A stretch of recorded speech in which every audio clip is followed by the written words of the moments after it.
7, e eu vou ler aqui a partir do verso 15. Você pode acompanhar também, por favor, você que está em casa, eu sei que tem o texto aí, por favor acompanhe. Diz assim, verso 15, porque, escreve o apóstolo do Senhor, porque nem mesmo compreendo o meu próprio modo de agir, pois não faço o que eu prefiro, e sim o que detesto. Então, nesta introdução, nessa descrição, ele já deixa claro uma coisa: existe sim, na vida de um homem de Deus, volto a dizer, ou de uma mulher de Deus no sentido genérico, existe sim uma luta contra a carne, sabemos isso. E essa luta pode nos trazer até confusão espiritual, a ponto de nós não sabermos quais são as saídas para a gente se sentir aliviado. E ele continua, diz assim, verso 16, ora, se faço o que não quero, consinto com a lei que é boa. Neste caso, quem faz isto já não sou eu, mas o pecado que habita em mim. Verso 18, porque eu sei que em mim, isto é, na minha carne, não habita bem nenhum, pois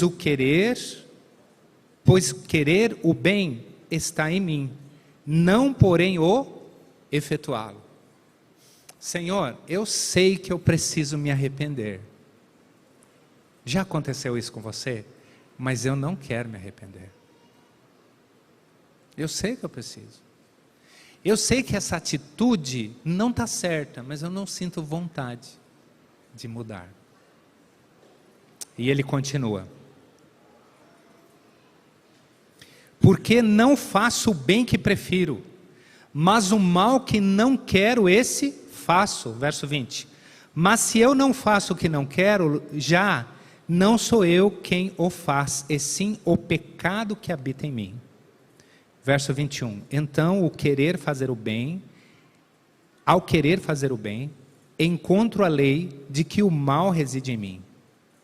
Porque no tocante ao homem interior, tenho prazer na lei de Deus, mas vejo nos meus membros outra lei, que guerreando contra a lei da minha mente, me faz prisioneiro da lei do pecado que está nos meus membros.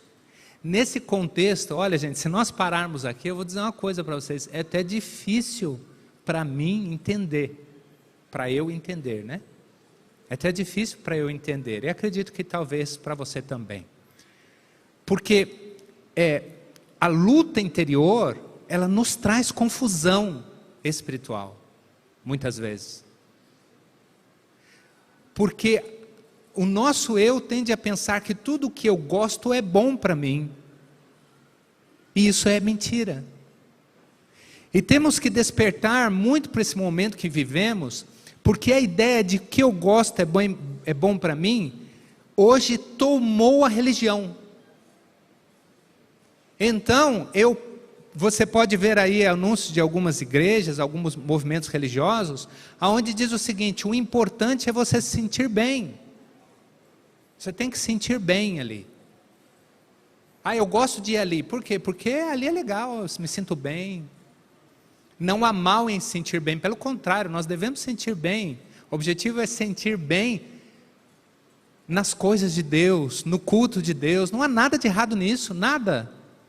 O problema é quando o sentir bem se torna o parâmetro da minha escolha espiritual. E eu gosto dessa música, eu me sinto bem. Eu gosto desse pastor porque ele fala coisas que me agradam.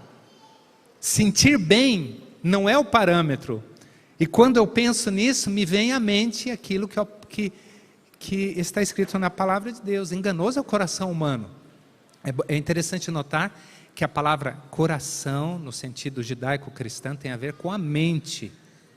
Quando a Bíblia fala enganoso o coração humano, quer dizer, a nossa mente nos engana. E exatamente o que o mundo coloca, com a seguinte ideia, dizendo assim, olha, siga o teu, o quê? Já ouviu essa expressão? Siga o teu coração. E nesse siga o teu coração devia ter uma reticência, 3 pontinhos. Siga o teu coração para você alcançar a tua destruição. E nessa luta, ele continua aqui. verso 24, me parece que é um grito de desespero interior. O verso 24. Ele diz assim, o apóstolo Paulo: desventurado homem que sou, quem me livrará do corpo desta morte? Ao olhar para a sua situação de luta espiritual, de seu engano, da sua confusão, muitas vezes, ele chega à seguinte conclusão: eu sou miserável. Porque muitas vezes até o querer fazer o bem está em mim, mas não efetuá-lo. Eu posso até saber, não, isso é bom, eu queria ser assim, mas não consigo. E veja, amigos, que eu não estou descrevendo aqui a descrição de um homem que está longe de Deus. Eu estou descrevendo aqui a luta de um homem que é apóstolo do Senhor, profeta do Senhor, escreveu a palavra. Esta é a situação de alguém que está na presença de Deus. Esta é a situação de alguém que está na presença de Deus. E nesse contexto cristão, nós temos a tendência de, podemos na confusão, chegar a conclusões errôneas sobre a nossa vida espiritual. E pensar a seguinte coisa, e eu falo para você que está aí também em sua casa. Às vezes podemos pensar o seguinte, que se eu não consigo atingir os objetivos espirituais, então o cristianismo não é para mim. Se eu tenho tanta luta assim, para fazer as coisas certas, então, para fazer as erradas eu não tenho luta. E eu já ouvi pessoas falando, dizendo, isso não é para mim. Porque eu não sou assim. Mas é óbvio que você não é assim. Aliás, quem é assim espiritual? Nem o apóstolo Paulo o era. Nós não somos. Mas a decisão de ser está em nós. Porém não o efetuar. E nesta crise então, podemos talvez chegar à seguinte conclusão. Algumas conclusões. E eu vou citar aqui pelo menos 3. Ao conhecer a palavra e saber que existe a luta espiritual, posso chegar à seguinte conclusão. Primeiro, deixar a vida cristã. Eu conheço a palavra, mas não consigo fazer, vou deixar a vida cristã. E aí sim, eu vou celebrar a carne. Aí sim me justifica celebrar a carne. Porque na verdade eu estou abandonando a vida espiritual. Vou celebrar a carne. Essa é uma das conclusões. A segunda conclusão, que é, na minha opinião, talvez a pior delas, é eu viver uma vida dupla. Eu conhecer e aparentemente aparentar ser uma pessoa espiritual, mas não ser. Não ser. Mas eu aparento. Nessa guerra interior, eu aparento. E a terceira, que seria o seguinte, e isso é mais drástico e pode parecer duro, mas infelizmente muitas pessoas já tomaram essa decisão. Já que eu quero ser espiritual, eu quero ser um crente, não consigo, não quero ir para o mundo porque o mundo está perdido no maligno. Então eu tiro a minha própria vida. Você sabia que muitos já tomaram essa decisão? Muitos já tomaram essa decisão.